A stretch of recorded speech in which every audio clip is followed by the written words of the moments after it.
What's going on, guys? Welcome back to the channel. In this video, we're going to be taking a look at the all-new 2022 Volkswagen Taos.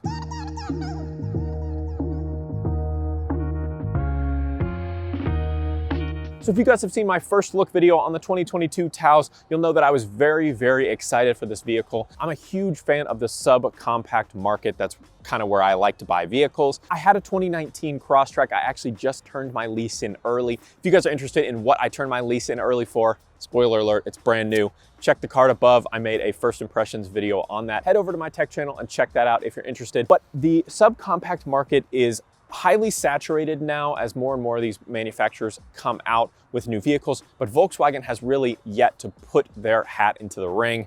They did it here with the Taos. Now, it's about the same size as the old body style Tiguan used to be before they redesigned it. So if you liked that older body style Tiguan, this is gonna be right at home. And I had huge expectations for what the Taos could be.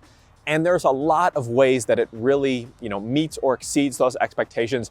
And there is one glaring way that it does not. A giant WTF moment the second I stepped foot in this thing. And we're gonna talk about that in just a second. So you don't wanna miss that. I got a little bit of a mini rant for you guys, but this is the SE. So there's three trim levels, the S, the SE, and the SEL. The SEL has actually got later availability, so it won't be out till later in July. So let's start up front as always. Under the hood, you have a new 1.5 liter DOHC turbocharged engine. It's gonna give you 37 miles per gallon highway, 28 miles per gallon city, 158 horsepower, 184 pound-feet of torque. Now, something nice that Volkswagen gives you on all Taos is this standard LED headlight package, LED daytime running lights, LED headlights, and LED taillights. So you don't really see that across the board on all subcompact SUVs. I know for a fact on Subarus, you do not get standard LED headlights. Now, normally when I talk about these front grills, I usually just mention what's new from the previous generation, but since this is a new nameplate altogether, it's going to be completely new. That does not mean, however, that it doesn't take cues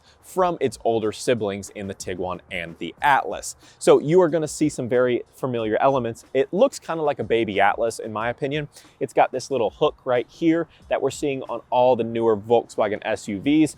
Big black piece, kind of a gloss black piece that runs across the front, some chrome trim, a nice grille, not too detailed, but it's not bad looking either. And then you have this new clean Volkswagen badge, which really is just their old badge before they redid it with all those gradients and whatnot. This is like back in the day Volkswagen badge, which I'm glad they brought it back, made it look modern. That's what a ton of companies are doing, and it works great for Volkswagen. They have a lot of heritage there. Down at the bottom part of the fascia, again, more of that same kind of grille pattern, and then just a satin piece down at the very bottom. So this SE sits on these 18-inch aluminum alloy wheels with all-season tires. Moving on back, you have this Taos badging. Volkswagen's doing this kind of across the board now with this little chrome piece with a black insert that has the nameplate on it. I like it a lot. Body color side mirrors here, they are manual folding. They do have blind spot monitoring and they are heated, so that's nice to have. Moving on back, you have keyless access. Nothing too crazy as far as body lines go, just kind of this runner down the side of the vehicle and another one to complement down at the bottom with some black cladding at the very bottom. Black trim around the windows, except for this very bottom piece, which is a gloss kind of chrome piece. Then you have this Volkswagen word mark on the windowsill here, which I really like. Moving up top, you have these silver roof rails, which you could definitely mount a crossbar on. And then on this specific model, we do have a panoramic tilting and sliding sunroof. That is a $1,200 option that you may not have on all SEs. All right, so moving to the back of the Taos here, very traditional looking Volkswagen back end. Audi influence and, Atlas and Tiguan influence, it's all there. LED taillights, like I mentioned, nothing too intricate or interesting, to be honest with you, but that's not entirely bad in this segment. Also, you've got these faux exhaust tips. Again, they're hidden behind the bottom of the rear fascia here. There's a satin piece that mirrors the front. There's a little insert here as well that kind of mirrors that texture that you see on the front grille.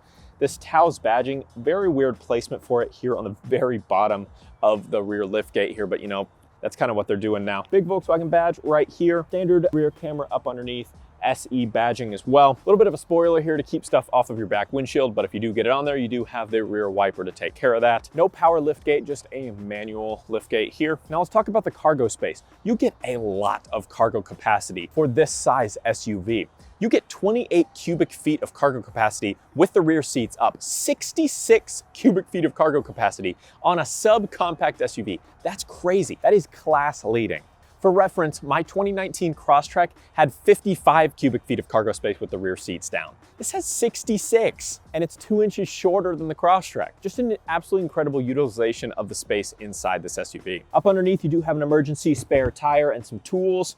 And again, you have this cargo cover here, and these seats do fold down. You also have that little center cutout that does fold down, so you can put longer stuff back here if you don't feel like putting all the rear seats down. But let's hop inside and talk about where this thing really let me down. All right, so hopping inside this brand new cabin here, this is where you're gonna start to notice the price tag. And what I mean by that is just the build quality, some of the materials used, and just some of the way that things look. And we'll get to that in just a second. Now, again, we are looking at the SE. So up on the SEL, you're gonna get a couple more things that make this cabin feel a little bit more premium, I guess would be the best way to put it. Now, when I first got in the cabin, before I even turned the car on, I was like, I mean, okay, this looks like, you know, a Tiguan for the most part. You have this updated Volkswagen steering wheel. It's a leatherette wrapped steering wheel with the new updated Volkswagen logo, the textured horn, the whole silver U, all the stuff we've been seeing on these modern Volkswagen refreshes. Now, this isn't a refresh, it's a new model, but still, like, it looks all in line. You've got some nice looking materials here.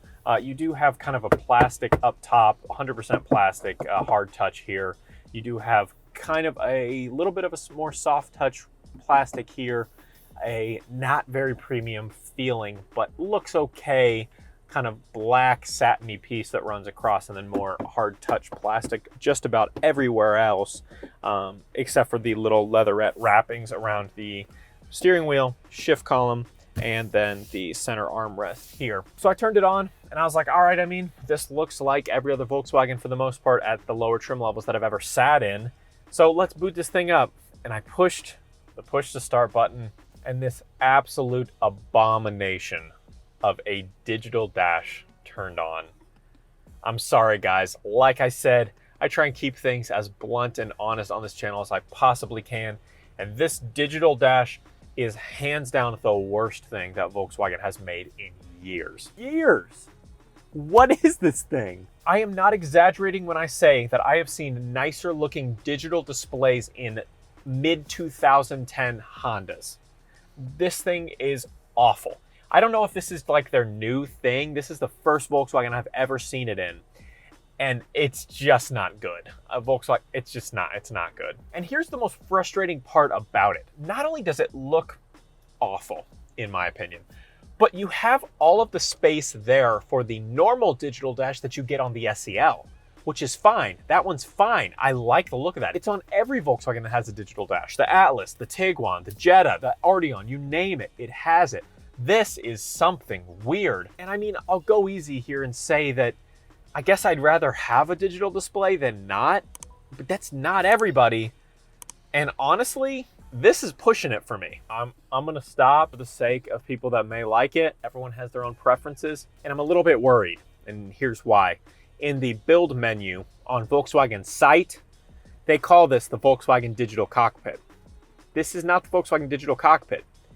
The actual digital cockpit that you get on the SEL that's been standard on almost all Volkswagens in modern years is called the Volkswagen Digital Cockpit Pro. This might become the standard that you get on lower trims, and that's not good. So anyway, the digital display aside, let's move over here to the infotainment screen here.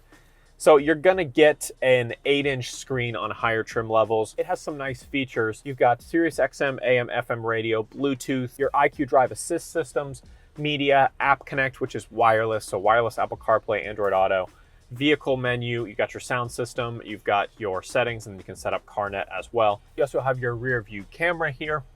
It's not the highest resolution camera I've ever seen, but you know what? It is what it is. Again, like I said, no surround vision option here. Moving on down from that, you have manual climate control, but you do have automatic climate control up on the SEL. Heated seats, like I said. Moving on down from that, you have your I/O area, 2 USB-C ports, no USB-A ports at all, 12-volt outlet, and you have a Qi-enabled wireless charging pad. So coupling that with wireless CarPlay is a nice combo. You can just put your phone right down there for it to charge and use wireless CarPlay. Push to start engine, like I said, you have an 8-speed automatic transmission with Tiptronic and Sport mode. You can disable your auto start stop engine, and then you have an electronic parking brake toggle right there. 2 cup holders, a little change holder. Underneath this leatherette armrest, you've got a nice deep pocket. Not a ton of space, but it's not awful either. Felt lining at the bottom. Up top, you've just got your standard rear view mirror, nothing special about it. Panoramic sunroof controls as well, and this sunroof lets in a ton of light. It's beautiful. I really like it. It extends over into the second row seats, which looks great. Over on the door panels, you do have automatic windows, mirror controls with the heated option as well. Lighting controls to the left there. Now this is another one of those places you can feel where they really kind of cheaped out. This is not your traditional feeling Volkswagen lighting adjuster. This is like bottom of the barrel plastic light adjuster. But you know what? Again, this is a more budget subcompact SUV. You do have your cruise control options on the left side, and then your media controls and your digital display controls on the right side. Now, as far as seating surfaces go, they're both heated seat for driver and passenger. 8-way power adjustable driver's seat. And the material is what Volkswagen is calling Cloud Tex and cloth. So I guess it's like this weather repellent seating surface. Kind of interesting. Subaru has Star Tex. Volkswagen has Cloud Tex. Nonetheless, it's kind of a weather repellent material, a little bit scratchy. The seats are pretty comfortable, I'll say that much. They're not gonna blow you away. They're not super bolstered, but surprisingly for the segment, they're pretty good. So hopping back here to the second row, again, we've got the little pass-through down. Go ahead and put that back up. Seriously, there's a ton of legroom in this thing. The Tiguan has 38.9 inches of rear legroom. Taos has 37.9, 1 inch less than the older brother Tiguan, which is significantly larger of a vehicle than this Taos. So you have plenty of legroom here. I had my seat back to where I'd have it as a 6'1" driver, and I've got at least, I don't know, 4 or 5 inches of legroom here. I can tuck my feet up underneath. You could definitely comfortably fit 3 kids back here, 2 adults, no problem whatsoever. You have map pockets in both of these back seats, but you're not gonna put maps in them because who has maps anymore? But you do have rear vents, which is always nice, even in a small SUV like this, and a single USB-C port like I mentioned. But I cannot stress enough how open this cabin feels. With the pano sunroof coming back into the second row like that, with just how much legroom you have, it's a very open, bright, and airy cabin, which is actually crazy in this segment. My Subaru Crosstrek had nowhere near this open and airy of a second row seat. So kind of my closing thoughts on the interior. Again, we are looking at the SE, not the SEL. So the SEL is going to have some more premium looks to it. And I think if it didn't have this just, in my view, awful digital display, I think overall I would like it a lot better. Even if it just had the little 4.2-inch instrument display in the middle of the 2 analog gauges, I think it would be infinitely better. But the fact that they slapped kind of a half-hearted digital display into here just to make it look more premium, I think really did it a disservice. Now, overall, the interior materials are what you'd expect at this price point and what you'd expect in the segment here, but they're not bad. I think it's a clean design overall, very muted, very subtle, but I think that's right in line with everything else Volkswagen's doing right now. Now, I'll say as far as the seating surfaces go, I'm not the biggest fan of the look of them, but they're not that bad as far as comfort goes. And I absolutely love the panoramic sunroof. That's definitely a plus in my book. Now let's take the Taos for a quick spin. All right, so we're gonna take this thing for a little test drive. We'll do acceleration, ride quality, comfort, convenience, ease of access of the radio, all kinds of things like that that are important to know. Let's give you guys a quick startup sound.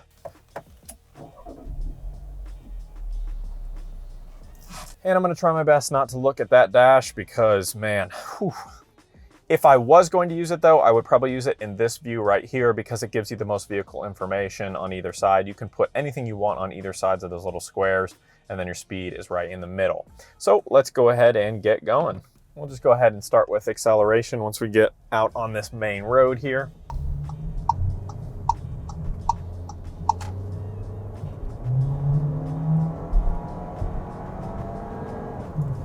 It's nothing to write home about, that's for sure.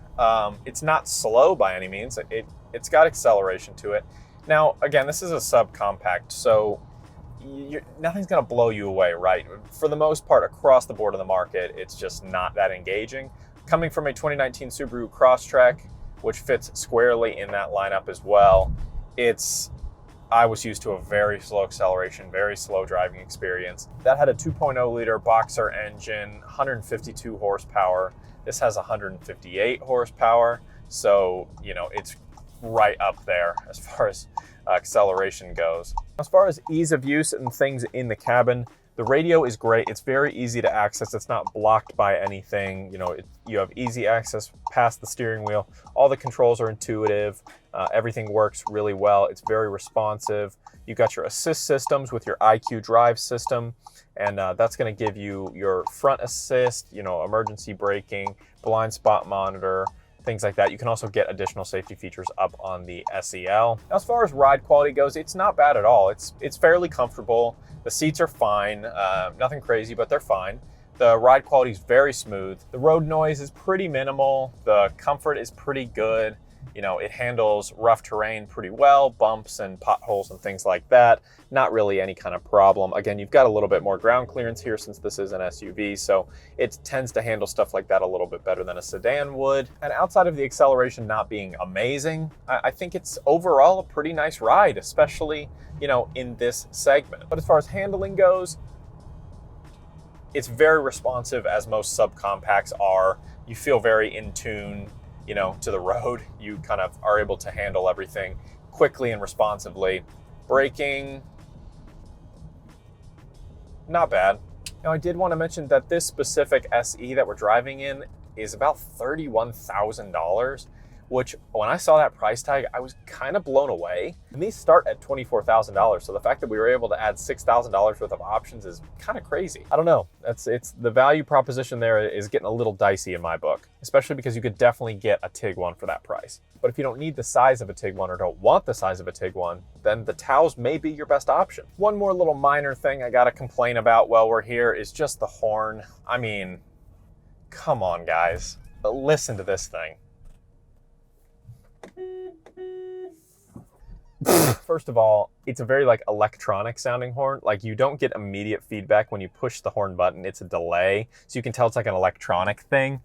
And it's not it. So thanks so much for watching, guys. Drop a like on the video if you loved it. Tell me in the comments down below, what do you think about the new subcompact SUV, the Taos from Volkswagen? Let's have a conversation down in the comments. And don't forget to hit that subscribe button to be among the first to see every single new video the second I hit publish. We'll see you in the next one.